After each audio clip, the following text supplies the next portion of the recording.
नमस्कार, good evening, सत श्रीकाल। एक बार फिर आप तमाम लोगों का स्वागत है क्राइम तक की कहानी के इस एपिसोड में। उम्मीद है पूरी फैमिली अच्छी होगी, अपना और अपनों का ख्याल रख रही होगी। आज मंडे वीक की शुरुआत, पहला दिन, और ये पूरा वीक फेस्टिव वीक। तो इसी हफ्ते दिवाली है, थर्सडे को, वेडनेसडे को छोटी दिवाली है। और बाहर छोड़िए, आजकल बाहर तो बहुत ही भीड़ है। ऑफिस के अंदर का भी माहौल ऐसा ही लगता है जैसे एकदम त्यौहार वाला मौसम। ज़्यादातर लोगों को काम करने का भी मन नहीं कर रहा है, बस जल्दी जल्दी आओ, जल्दी जल्दी भागो, यही चल रहा है और ये रहेगा, होना भी चाहिए, त्यौहार का मौका है। आते हैं आज की खबर के ऊपर। शायद मैंने पहले भी आपसे कहा है, अगर नहीं कहा तो आज कह देता हूँ कि हमारे देश में कहते हैं कि 3 लोग ऐसे हैं जो सबसे ज़्यादा पावरफुल हैं, जिनके पास सबसे ज़्यादा पावर होता है, सबसे ज़्यादा वो ताकतवर शख्स होते हैं, सबसे ज़्यादा कानून का अधिकार उनके हाथ में होता है। और ये 3 शख्स हैं, तीनों के आगे एमएम लगा हुआ है। एक है पीएम, दूसरे हैं सीएम और तीसरे हैं डीएम, यानी प्राइम मिनिस्टर, चीफ मिनिस्टर और डिस्ट्रिक्ट मजिस्ट्रेट। तो पीएम, सीएम और डीएम, ये 3 वो लोग हैं जिनके पास सबसे ज़्यादा पावर होता है, जो हमारी विधायिका यानी हमारे कॉन्स्टिट्यूशन ने दे रखा है। कानपुर में एक नौजवान एक कत्ल करता है। कत्ल के बाद अमूमन कातिल पुलिस से, लोगों की निगाहों से, वीवीआईपी जगहों से, कोर्ट से या फिर अफसरों से, जजों से दूर भागता है, किसी सुनसान जगह की तलाश करता है, अगर लाश को भी ठिकाने लगानी है। लेकिन पता नहीं इस कातिल के दिमाग में क्या सनक थी कि पूरा शहर छोड़कर कानपुर के सबसे हाई सिक्योर इलाके, जहां पर 24 घंटे पुलिस मुस्तैद रहती है, पुलिस की ड्यूटी होती है, वहां जाकर उस लाश को दफनाने का फैसला करता है। अब या तो वो चैलेंज देना चाहता है अथॉरिटी को, ये पता नहीं क्या है उसके दिमाग में, या उसकी सोच ये है कि ये लोग क्या करेंगे, कानून ही तो है, बड़े सुस्त होते हैं। तो वो फैसला करता है उस लाश को दफनाने के लिए, और वो भी उस जगह पर जो पूरे कानपुर शहर की। तो वो सारे जज और उनका घर इन्हीं डीएम साहब के घर के बिल्कुल पास बाकी जज रहते हैं। तब एक तरफ जज, एक तरफ डीएम साहब, 24 घंटे हर जज के घर के बाहर सुरक्षा होती है। डीएम साहब के घर के बाहर भी कमरा बना हुआ है, पुलिस वाले रहते हैं। और उसी डीएम कंपाउंड के अंदर घुसकर एक लाश को 8 फीट गड्ढा गहरा खोदने के बाद दफना कर चले जाना, बिना किसी की नज़रों के सामने आए, और फिर 4 महीने तक उस गड्ढे और उस कत्ल से दुनिया को अनजान रखना, कैसे मुमकिन हो सकता है? लेकिन ये सब कुछ हुआ है, और वो भी कानपुर में हुआ है। ये कहानी है 24 जून की, और इस कहानी में अलग अलग किरदार हैं। 24 जून की शाम तक कायदे से 8 साढ़े 8 तक वापस जिम से घर लौट आती है एकता, लेकिन उस दिन शाम हो गई। पति को लगा कहीं इधर उधर तो नहीं है, ढूंढते रहे, मोबाइल भी बंद, सारी कोशिश कर ली। तब उन्हें फिक्र हुई। शाम को उन्होंने कानपुर पुलिस में जाकर अपनी बीवी की गुमशुदगी और किडनैपिंग की रिपोर्ट लिखा दी। पुलिस ने रिपोर्ट लिखी, पुलिस ने समझाया, जो आमतौर पर शुरुआत में हर पुलिस का रवैया जैसा होता है, मोस्टली वो वही था। अरे 32 साल की पढ़ी लिखी समझदार है, कहीं चली होगी, भूल गई होगी, आपको याद नहीं होगा, लौट आएगी, क्यों परेशान हो रहे हैं। पति को भी लगा एक उम्मीद कि हाँ शायद लौट आए, लेकिन भाई लौटी नहीं। इधर दिन पर दिन बीतते गए, कानपुर पुलिस खाना पूरी कर रही है, जबकि पति ने यह भी लिखा रखा है कि जो जिम ट्रेनर है विमल सोनी, उसकी बीवी को शायद उसने ही किडनैप किया। पुलिस को लगता है चलो जी विमल सोनी का पता करते हैं। पता चला कि भाई 24 जून के बाद से वो भी जिम में नहीं आया, गायब है, मोबाइल बंद है, घर वालों से पूछा है नहीं। पुलिस ने ये मान लिया कि दोनों एक दूसरे के साथ निकल गए, कहीं भाग गए, आराम से इस केस को अब निपटाएंगे, छोड़ दिया। इधर पति परेशान। अब पति ने जितनी जान पहचान थी सारे अपने वो सोर्स लगा लिए, कानपुर के ऊपर से नीचे तक टॉप पुलिस अफसर को, कोई काम नहीं बना। उन्होंने यूपी के सीएम योगी आदित्यनाथ को लेटर लिखा, कुछ नहीं हुआ। देश के पीएम को लेटर लिखा, एक जानने वाला आईबी में है उनके, इंटेलिजेंस ब्यूरो में दिल्ली में, उनसे उन्होंने मदद मांगी कि भाई 24 जून से लापता, अभी तक कोई सुराग नहीं है, मोबाइल बंद है। बट कोई फ़ायदा नहीं हुआ। 24 जून को लापता हुई एकता। धीरे धीरे जुलाई आकर बीत गया, फिर अगस्त आया, फिर सितंबर आया, कोई सुराग नहीं। इसके बाद अक्टूबर का महीना आता है, करीब 4 महीने होने वाले, एकता का कोई सुराग नहीं है। 4 महीने के बाद अब पुलिस ने यह किया था कि विमल सोनी और वो चूंकि एक साथ गायब थे, तो विमल सोनी के घर वालों के कुछ के मोबाइल उन्होंने सर्विलांस पे लगा रखे थे। तो अभी लास्ट सैटरडे की बात है, ये 2 दिन पहले की, विमल सोनी के एक रिलेटिव के मोबाइल पर घंटी बजी, उधर से फ़ोन उठाया, खुद विमल ने, बातचीत हुई, पुलिस सुन रही थी। तो बातचीत से अंदाज़ा हो गया कि विमल कहीं और नहीं, इसी कानपुर शहर में है। इसके बाद उस नंबर और उस नंबर के ज़रिए लोकेशन, पुलिस पहुंच गई फ़ौरन और विमल सोनी को कानपुर से ही गिरफ्तार कर लिया। गिरफ्तार करने के बाद लाए, पूछताछ की, भाई कहाँ है एकता। अब उसने पहले तो इधर उधर घुमाया, फिर कहने लगा कि एकता को तो मैंने मार दिया। तो उसने कहा चलो लाश बताओ कहाँ है। उसने कहा लाश तो मैंने नदी में फेंक दी, पता नहीं अब बहकर कहाँ चली गई होगी। उन्होंने कहा कौन सी नदी। उसने कुछ नदियों के नाम लिए जो कानपुर के आसपास से बहती है। अब पुलिस को डाउट हो रहा था। फिर पुलिस ने कुछ और पूछा तो कभी कहता है कि पता नहीं मैंने लाश कहाँ फेंकी, मुझे तो जगह भी याद नहीं। तो लेकिन फिर जब उसने बताया तो पुलिस को यकीन हुआ। अब कानपुर पुलिस के सामने दिक्कत ये है कि अगर ये बात मीडिया में लीक हो गई कि 4 महीने पहले गायब एकता को कत्ल करने के बाद उसकी लाश को एक डीएम कंपाउंड में गड्ढा खोदकर दफना दिया गया, 4 महीने तक पुलिस वैसे ही कुछ नहीं कर पाई थी, तो फिर पुलिस की तो भद्द पिट जाएगी कि भाई ऐसा कैसे हो सकता है।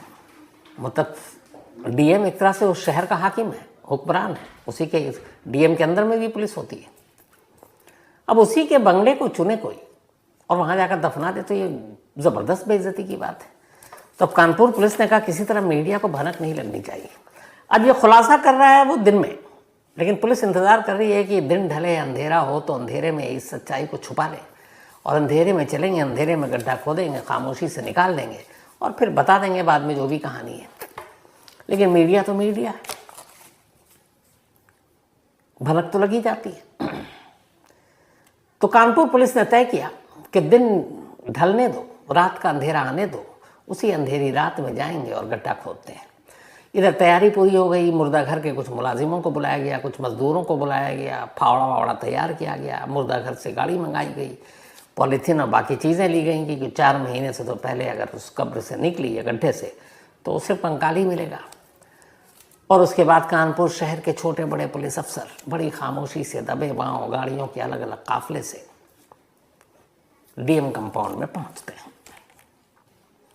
जब वो पहुंचे थोड़ी देर बाद उन्हें एहसास हो गया कि नहीं, मीडिया हमसे ज़्यादा तेज़ है। अब मीडिया के लोग भी पहुंच गए। अब उन्होंने क्या किया कि कंपाउंड के अंदर गेट था वो बंद कर दिया। अब जहाँ पे गड्ढा खोदा जा रहा है या बाकी चीज़ें हैं, अंदर कोई कैमरा न लगे, लेकिन मीडिया ने सब रिकॉर्ड कर लिया। अब वो चले गए। अब जाने के बाद पुलिस ने पूरी कहानी सुनाई। तो पहले पुलिस की कहानी और थ्योरी और इस कत्ल की कहानी, उसके बाद पुलिस की थ्योरी पर क्रॉस थ्योरी। तो पुलिस के हिसाब से जो विमल सोनी ने कहानी सुनाई वो कहानी ये है कि जो एकता है शादी के बाद इस ग्रीन पार्क के करीब पॉश एरिया, वहाँ पर उस जिम में वो आया करती थी। और विमल सोनी जो है वो एक जिम ट्रेनर था, वही उसका ट्रेनर था। ट्रेन करते करते दोनों एक दूसरे के करीब आ गए, दोस्ती हो गई और फिर प्यार हो गया। अब दोनों जिम के बाहर भी मिलने जुलने लगे। धीरे धीरे वक्त बीता, सब कुछ ठीक चल रहा था। पर तभी मई के महीने में अचानक विमल सोनी की उम्र कम थी, लड़का है, मतलब लड़का भी नहीं कहेंगे, लेकिन शादीशुदा नहीं। तो विमल सोनी के घर वालों ने एक रिश्ता तय किया और फिर रिश्ते के साथ साथ वो तिलक की रस्म भी पूरी हो गई। नॉर्थ इंडिया में तिलक की भी एक रस्म होती है, आप में से बहुत लोग जानते होंगे। तो तिलक की रस्म हो गई, रिश्ता तय हो गया, अब शादी की तारीख आने वाली है। ये बात अब एकता को पता चली। एकता को जैसे ही पता चला कि विमल की शादी है, वो नाराज़ हो गई। उसने कहा तुम शादी क्यों कर रहे हो, और इसी बात पे दोनों में झगड़ा हुआ। फिर 24 जून को सुबह 7 बजे एकता जिम आती है, फिर दोनों में झगड़ा होता है। इसके बाद विमल जो है वो एकता को लेकर जिम से बाहर निकलता है। बाहर उसकी i10 कार खड़ी थी, उस i10 कार में उसको बिठाता है। थोड़ी ही दूरी पर ग्रीन पार्क क्रिकेट स्टेडियम है, वहाँ की पार्किंग में ले जाकर कार को रोकता है, उससे बात करता है, दोनों में फिर से झगड़ा होता है और इसी झगड़े के दौरान विमल गला घोट कर एकता को मार देता है। मारने के बाद अब उसे लगा कि क्या करें, वो वहाँ से गाड़ी उठाता है और फिर उसी लाश को उसी गाड़ी में लेकर वो सीधे पहुँचता है डीएम कंपाउंड में। डीएम कंपाउंड में जाने के बाद वो डीएम साहब के घर के बराबर वाले इस हिस्से में गड्ढा खोदता है और लाश को दफनाता है और वहाँ से निकल जाता है। मोबाइल दोनों अपने और उसके तोड़ ओड़ के फेंक देता है, क्योंकि उसे फिल्मों से पता चल चुका है, दृश्यम उसने भी देख रखी है कि इससे पुलिस को पता चलता है, तो कोई मोबाइल को यूज़ नहीं करना था। उसके बाद वो वहाँ से निकल लेता है, फिर कानपुर के बाद इधर उधर भटकता रहता है। इधर शाम को जब वो नहीं आती घर, तो घर वाले के पति पुलिस में कंप्लेन कर देते हैं। तो ये है मर्डर और मर्डर के मोटिव की पुलिस की पूरी कहानी। और करीब 45 मिनट के बाद वो बाहर निकल जाता है। तो 45 मिनट तक अंदर रहता है और पुलिस के हिसाब से इसी 45 मिनट में वो अंदर गया, उसने 8 फीट गड्ढा खोदा गहरा, फिर उसमें लाश डाली, फिर लाश डालने के बाद उसने सारे गड्ढे को भरा और ये सब काम 45 मिनट के अंदर करके वो निकल गया। ये पुलिस की थ्योरी है और कहानी है। पुलिस की दूसरी थ्योरी ये है कि ये कत्ल उसने अचानक किया था, तो उसने पहले से प्री प्लान या उसकी साजिश नहीं थी कि 24 जून को ही कत्ल करना है। दोनों में लड़ाई हुई शादी की बात को लेकर, वो गुस्सा आया, उसने गाला घोटा, उसका मार दिया। ये पुलिस की दूसरी थ्योरी है। अब यहां पर इस थ्योरी में कुछ लोचा है। पहला, जो एकता है वो 18 दिनों से जिम नहीं जा रही थी। मतलब 24 जून को जब वो जिम गई तो उससे पहले 18 दिन तक नहीं गई थी, 18 दिन बाद गई। और ये 18 दिन और उससे पहले का पीरियड वही था जब उसे पता चला कि विमल की शादी तय हो गई है, तिलक की रस्म पूरी हो गई है। और उसके बाद 24 जून को आती है। जिस I-10 कार में ये कत्ल हुआ, उस I-10 कार से पुलिस को कुछ चुनरी, रस्सी, बाकी चीज़ें मिली। तो जब ये सारी चीज़ें कार के अंदर है तो ये अचानक हुआ कत्ल का मामला कैसे हो सकता है? इसके मतलब है कि ये पूरी प्लानिंग थी, वरना ये कत्ल के सामान को गाड़ी में लेकर क्यों घूम रहा है? गला उसी से घोटा है।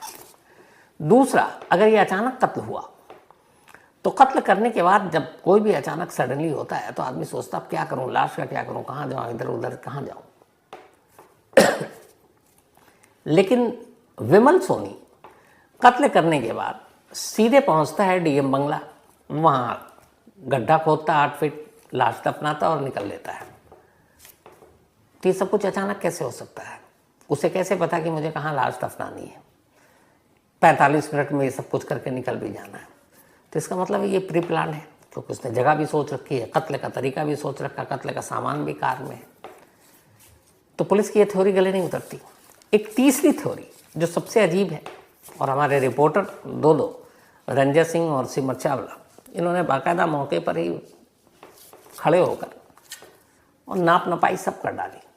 अब चूंकि डीएम के बंगले के अंदर एक कार में लाश हो और लाश लेकर कोई घुसे और फिर दफनाए, तो सिर्फ डीएम साहब की नहीं बल्कि पूरे लॉ एंड ऑर्डर, कानून व्यवस्था, कानपुर पुलिस, इन सब पे उंगलियां उठेंगी। इनके लिए शर्मिंदगी की बात है। तो लीपापोती कैसे करें? तो कानपुर पुलिस ने दलील दी कि नहीं, डीएम साहब के घर के अंदर विमल सोनी अपनी I-10 कार लेकर नहीं घुसा था जिसमें लाश थी, बल्कि घर के बराबर में वो जो जगह है उसमें एक गेट है, उस गेट से वो अंदर गया।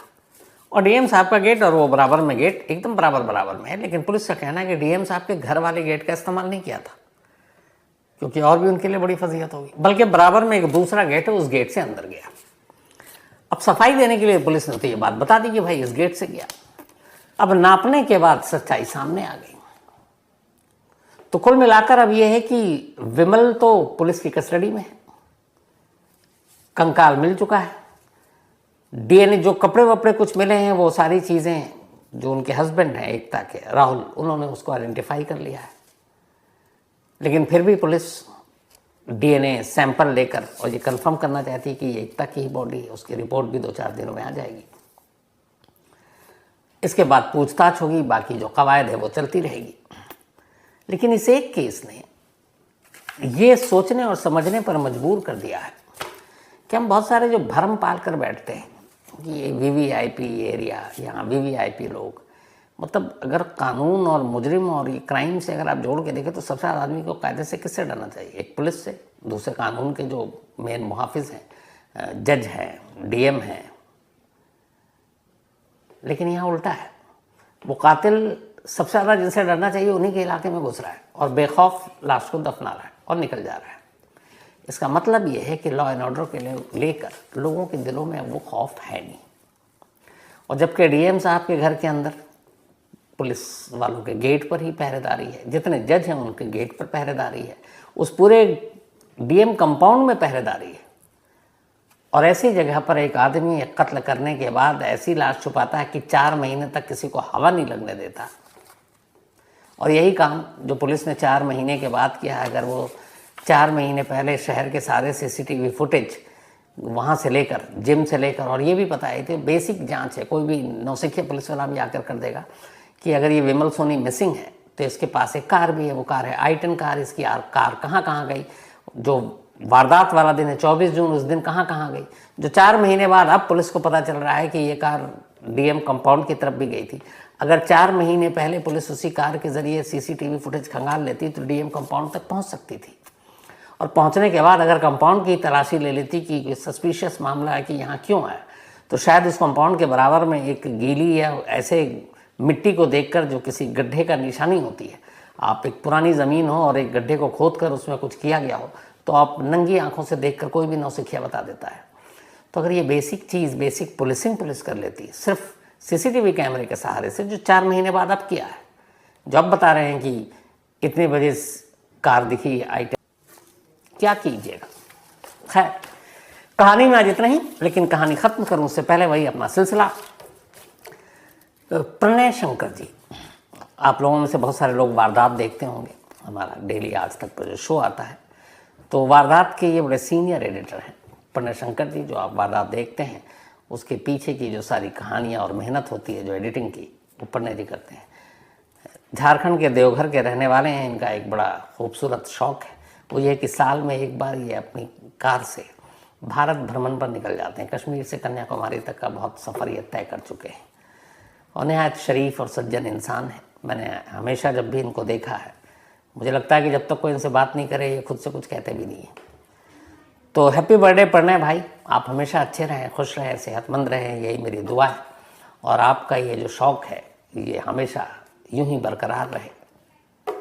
तो वंस अगेन हैप्पी बर्थडे पूरी क्राइम तक फैमिली की तरफ से, पूरी वारदात टीम की तरफ से हैप्पी बर्थडे प्रणय साहब। इसके अलावा आज गुंजन सोलंकी जी की बिटिया का भी जन्मदिन है। इन्होंने बिटिया का नाम नहीं लिखा, लेकिन कोई बात नहीं गुंजन भाई, आपकी बिटिया को हैप्पी बर्थडे। ये सूरत से हैं। साथ ही रुखसाना, इनका भी आज जन्मदिन है, तो हैप्पी बर्थडे रुखसाना जी। और ये जोहन शहजाद ने भेजा है, या तो जोहान है ये, और उनकी मम्मी है रुखसाना जी। तो हैप्पी बर्थडे आपको and thank you so much इस मेल के लिए जोहान। साथ ही ऐश्वर्या जी, इनका भी आज बर्थडे है, तो हैप्पी बर्थडे ऐश्वर्या जी। और ये नंद किशोर चौहान जी ने भेजा है, उनकी पत्नी है ऐश्वर्या। और नंद किशोर चौहान जी को गुस्सा सुना बहुत आता है, तो गुस्सा कम क्या कीजिए, खासतौर पर पत्नी पे गुस्सा जल्दी नहीं करना चाहिए, कभी कभी चलता है। पूर्णिमा एंड लावण्या, इनका भी जन्मदिन है, तो happy birthday Purnima and Lavanya, हमेशा अच्छी रहो, खुश रहो। और ये रिपन कुमार ने भेजा, उनकी ये दोनों बेटियां हैं। साथ ही हर्षिता परिहार, इनका भी आज जन्मदिन है, तो हैप्पी बर्थडे हर्षिता। और ये विष्णु परिहार जी की बेटियां हैं। डॉक्टर अजय वर्मा जी का भी जन्मदिन है, तो हैप्पी बर्थडे अजय साहब। और ये रोहित घावरिया जी ने भेजा है। इसके अलावा इशरत प्रवीण और जियारत अंसारी, अब जियारत है या जियारत है मैं कंफ्यूज हूँ, इन्होंने जे लिखा है, ठीक है। तो इशरत जी और जियारत अंसारी जी, बहुत बहुत मुबारक आप दोनों को आपकी एनिवर्सरी पर। Megha Chaudhary, thank you so much Megha, मैंने तुमको कल मेल पे रिप्लाई भी किया था और मुझे लगा था कि तुम्हारे पापा उसी बात से एग्री करेंगे जो मैंने हालांकि लिखा था, लेकिन उन्होंने वही किया जो मैं शायद उनकी जगह होता तो मैं भी नहीं करता। बट खुश रहो, खूब पढ़ाई लिखाई करो, मन लगाओ, अपने मम्मी पापा का नाम रोशन करो। और जब तुम वापस आओगी तो बताना, ज़रूर मिलेंगे, तुम्हारे मम्मी पापा से ही मुलाकात होगी। इसके अलावा Arbaaz Qureshi, thank you so much Arbaaz. और अपनी अम्मी को आप सलाम कहिएगा और थैंक यू भी बोलिएगा, शुक्रिया भी कहिएगा इस प्यार के लिए। और पक्का मुलाकात होगी, जल्दी मुलाकात होगी। इसके अलावा Amit Kumar. Thank you so much Amit भाई, आपके सच में प्यार के लिए। आप जैसे लोग इस दुनिया में होते हैं तो अच्छा लगता है, जो इतने अच्छे ख्याल रखते हैं आप।